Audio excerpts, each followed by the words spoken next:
First off, I am a they, so please refer to me correctly.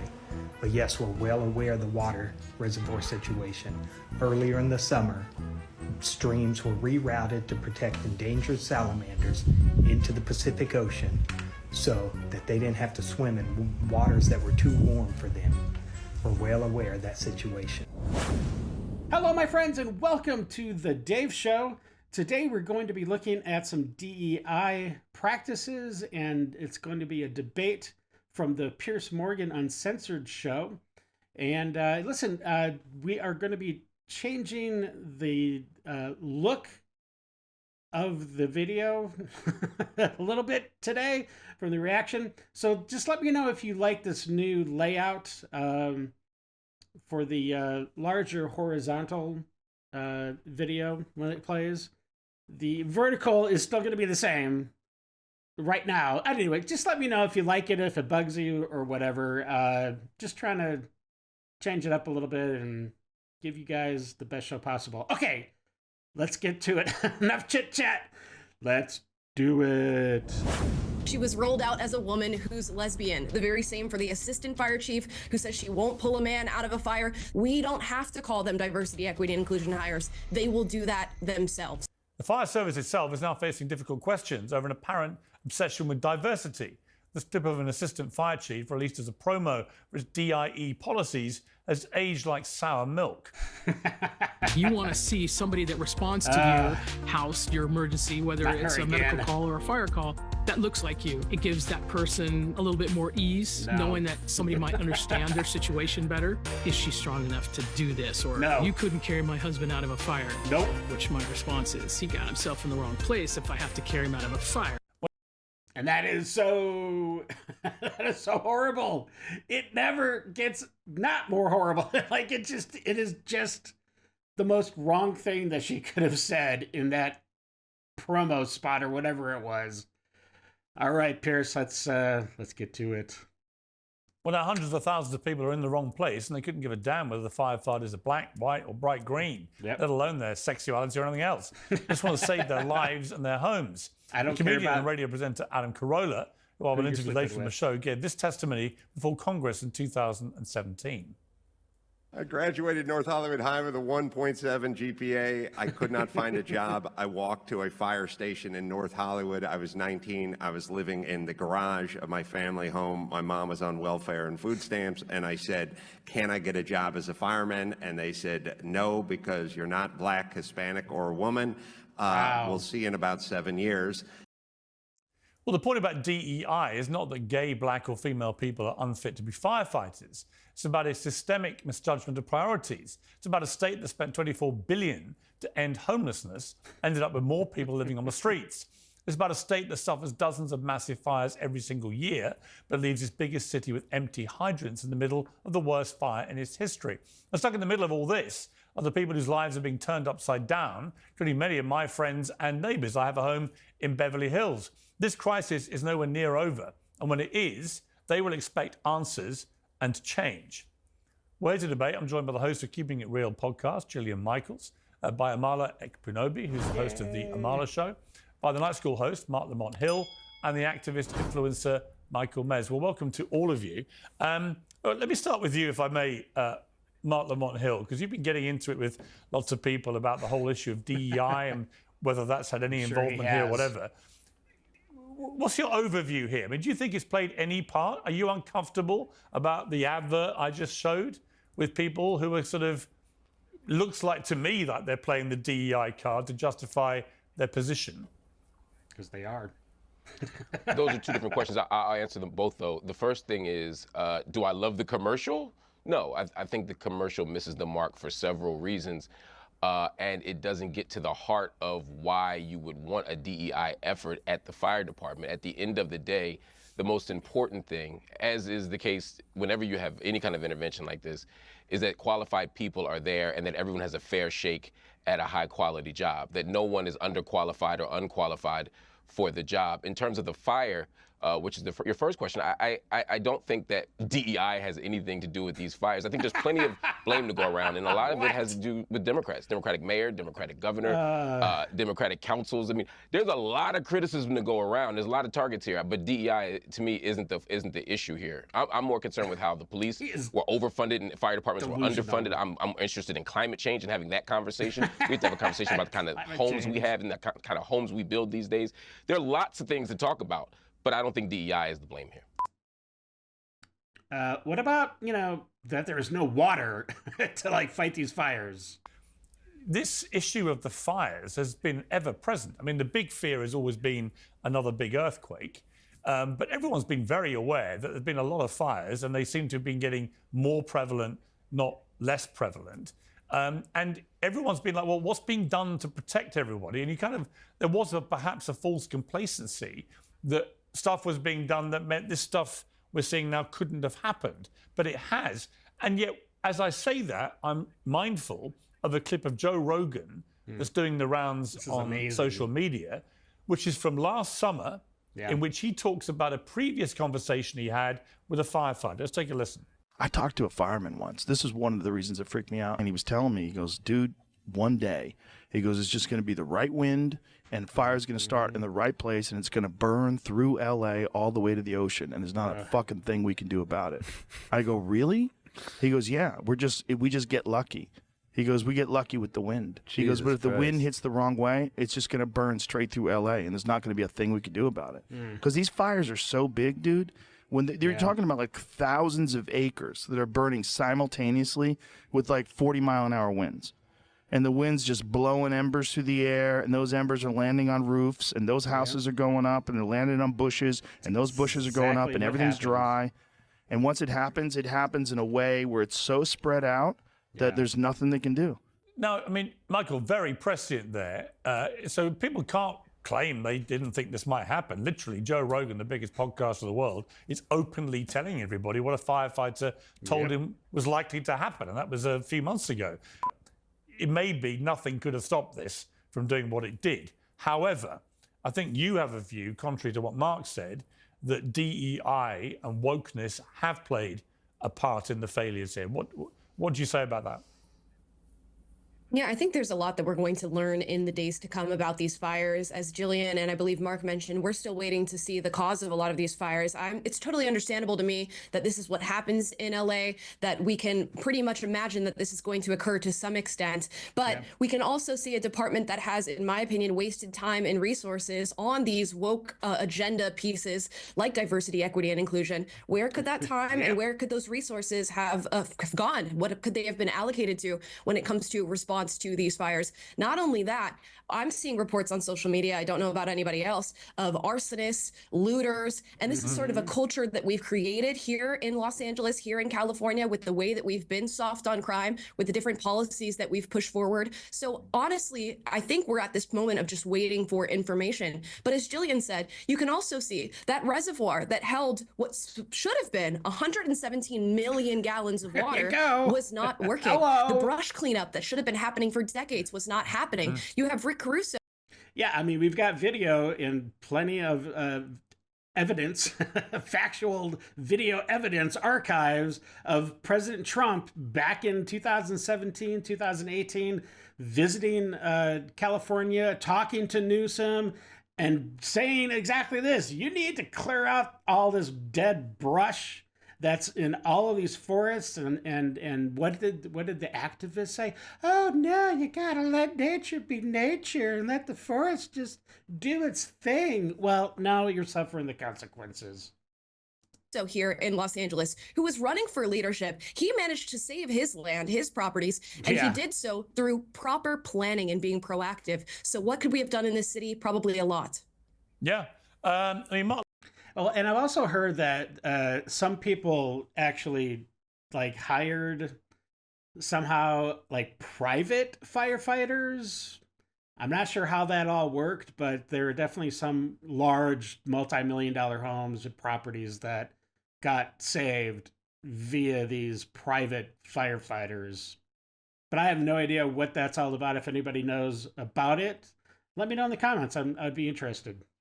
Lamont Hill, you know, I saw you shaking your head there, but I'm not quite sure what you're shaking your head about. Because anyone who's lived in LA, like I said, it's been clear. Two things have been clear. Newsom has had a lot of rhetoric about being tough on crime and sorting out the homeless problem and so on. And the complete reverse has happened. You know, even in Beverly Hills, where I live, and I go to lots of other parts of the city when I'm in LA. But, you know, Newsom can, at a drop of a hat, clean up the homeless streets and stuff when Xi Jinping from China comes over to visit. When his, you know, it's like a best friend's coming over to sleep over for the night. You know, you clean the house extra, you know, when you're a kid, you clean the house extra nice. That's exactly what Newsom did. So it can be done, and he can do it. He just decides not to do it. But even in Beverly Hills, the degree of homelessness, the degree of crime, violent crime involving guns, right in the middle of Beverly Hills at lunchtime, shootouts in restaurants and things, that never used to happen, I can tell you. It was never like it is now. So there's no doubt to my mind that when Amala says what she said there about issues like the crime increasing and so on, it's indisputable. If you live there, you know it. Right. I mean, if one were not watching this video and only hearing it, they would think that I shook my head when we were talking about crime and homelessness. I didn't. Well, you so seem to. When I shook my head. I'm sorry. What I shook my head to was the issue around the quote-unquote woke policies and DEI policies. Liberal. That specific is what I'm addressing. So we don't have to guess. I'm telling you what it was. The idea that there's some relationship between the fires and the department's investment in DEI policies. Even Amala herself has said, you know, we're going to find out if that's the case. But why are we beginning from a premise that that is the case? Because that is the case, dude. That's totally the case. What are you talking about? There's a total obvious correlation, a direct link. I mean, it's not even a far gap. It's like right there. DEI practices and woke ideology ruined the fire department, which was unable to cope with this fire. And it was just a matter of time. This was a ticking time bomb because they knew, everybody knew that these fires happen every single year. And you just, like Joe Rogan was saying, it just had to have the right exact circumstances. And that place would just go up and there's nothing, go up in flames. There's nothing they could do about it. So it's all dude. Woke just kills every business or organization. Okay, let's go. Is anything possible? Sure, but there's no evidence of it. Also, the idea of calling it a wasted effort to me is a bit bizarre.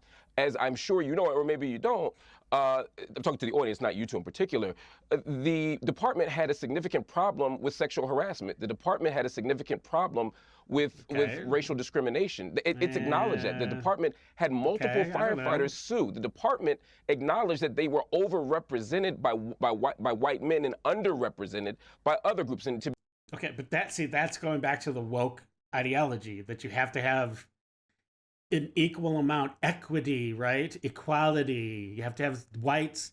You have to have a certain number of white people. You have to have a certain number of black people.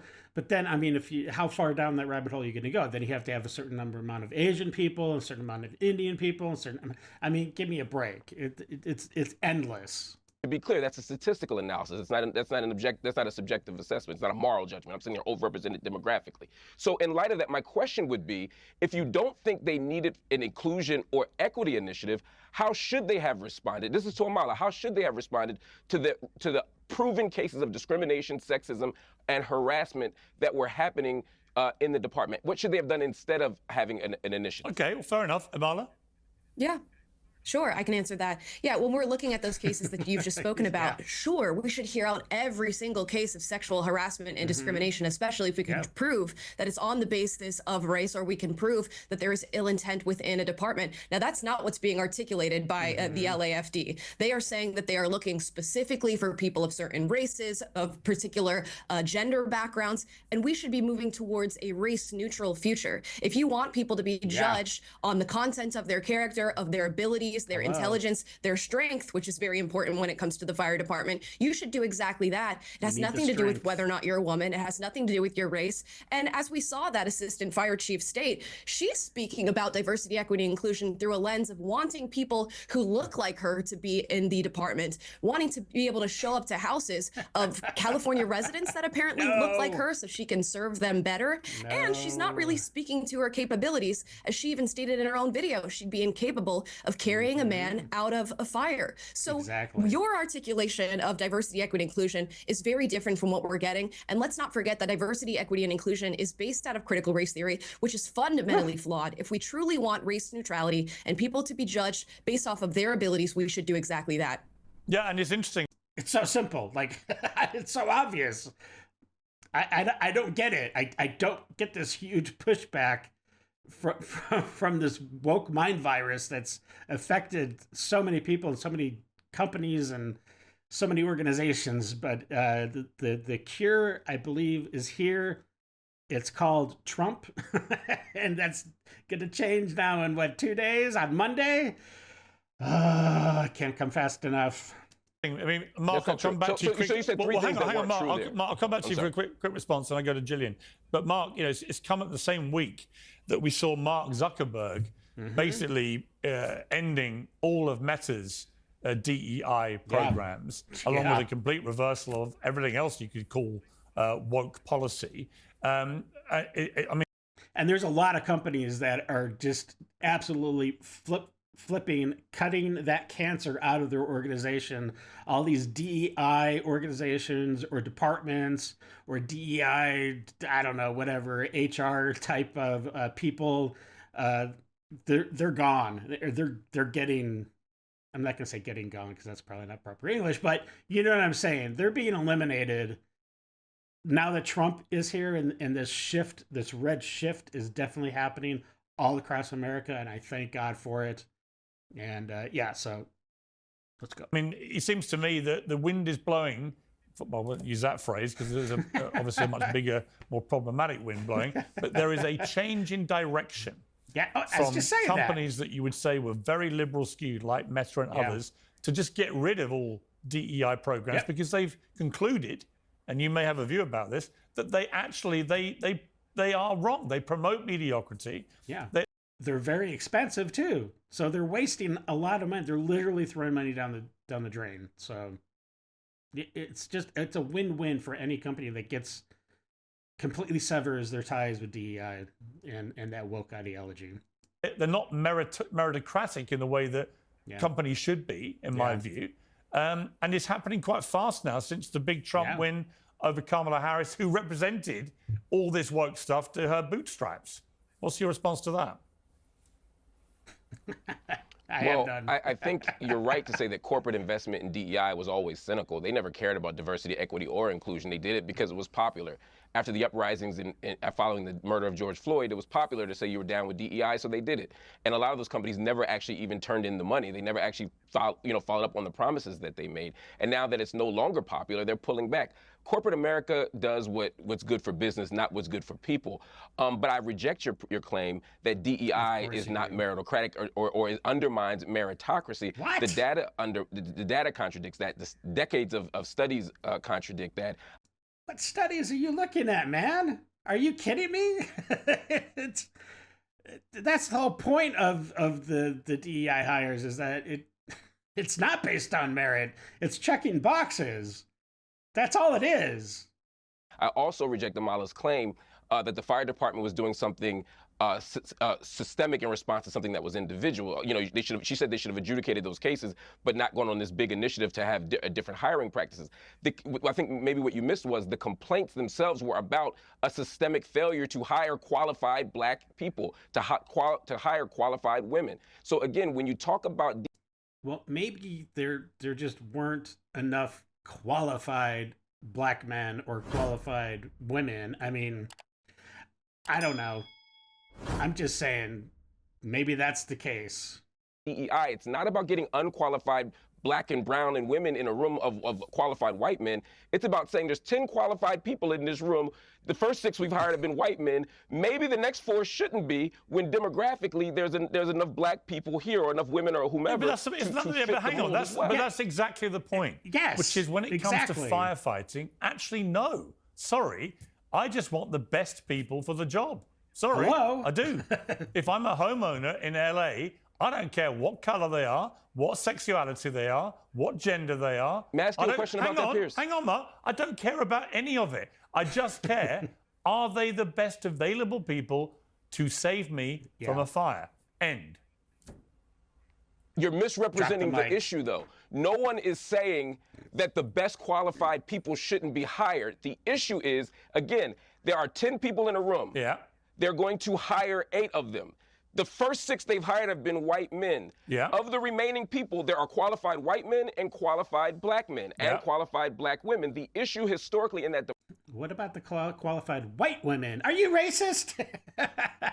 department has been, even when the women have been qualified, even when the black men have been qualified, they still have not gotten hired. It's not that black people have gotten not hired and they're unqualified. It's they've been qualified and not hired. Oh, brother, this guy stinks! And so they're trying to respond to that by being intentional about saying, hey, let's bring in some qualified black people to augment the qualified white men as well. So no one wants an unqualified firefighter. You know what I mean? No one wants an unqualified surgeon. But if you keep not hiring qualified black people, we got to do something about it. And every appearance he's made, Amala, he can't stop this little supercilious smug smirk. So what are you being smug about?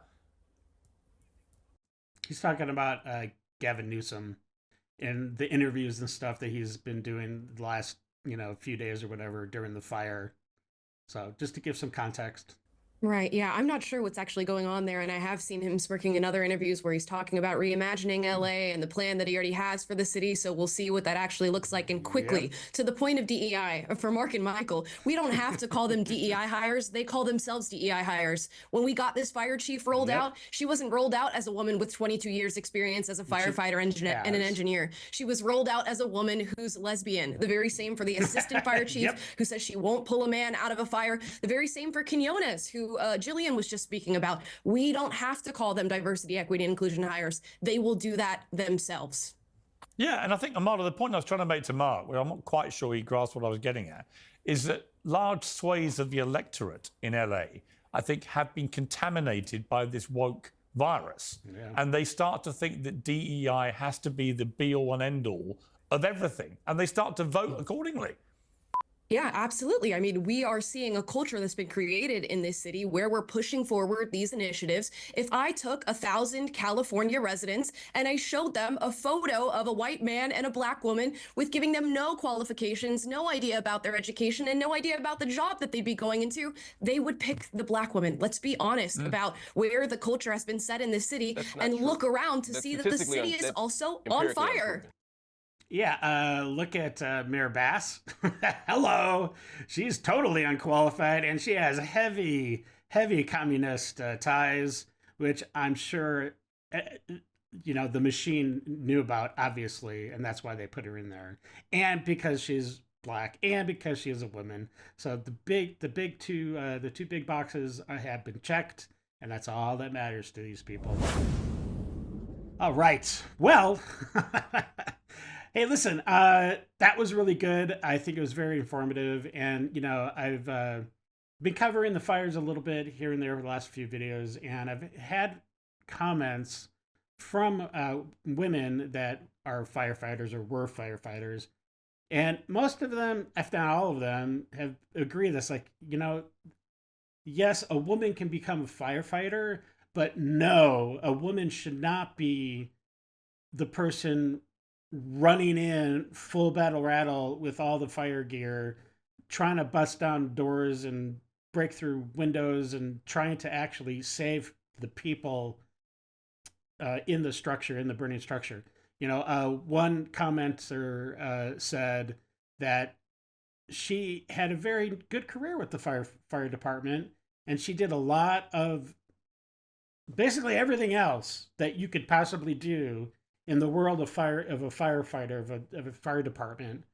But she knew also that she said she never ever actually went in to go try to like save people. So that just, she couldn't do it. And I think for the vast majority of women, that is the case. So anyways, like I've said before, I'm not anti-woman. It's just common sense. Men are stronger. They're faster. They have look, they do better. Men do things better in some categories. Women do things better in other categories. And when you bring them together in the right way, everything works beautifully. And that's the way it should be. Be hired by merit. You know, if I have a fire, if I'm in a house and it's burning down, and some 120-pound, 5'3" woman comes marching in towards me, I'm gonna think, oh man, I'm effed. But you know what I mean? Because I want some big, huge Viking god, some dude that's just like 6'5" and like 300 pounds to be coming to save me, to get me out of the situation. So anyways, listen, I hope you liked the video. If you did, please subscribe, share the video, tell your friends about the channel. That would mean a lot to me and to help grow the channel this year, which is my biggest priority, and also providing great content for you that are following the channel. So I love you guys. I love you all. And until the next video, stay safe, and we'll catch you later. All right, have a great day. I got nightmares in my head, I fear that the thoughts build up until I can't hear.